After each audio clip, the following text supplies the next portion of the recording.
என்றும் புதியது, பாடலென்றும் புதியது, பொருள் நிறைந்த பாடலென்றும் புதியது. முருகா உன்னை பாடும் பொருள் நிறைந்த பாடலென்றும் புதியது. முருகா உன்னை பாடும் பொருள் நிறைந்த பாடலென்றும் புதியது.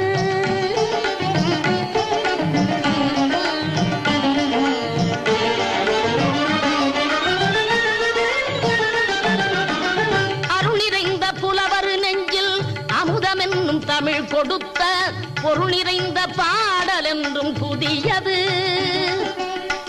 அருள் நிறைந்த புலவர் நெஞ்சில் அமுதம் என்னும் தமிழ் கொடுத்த பொருள் நிறைந்த பாடல் என்றும் புதியது.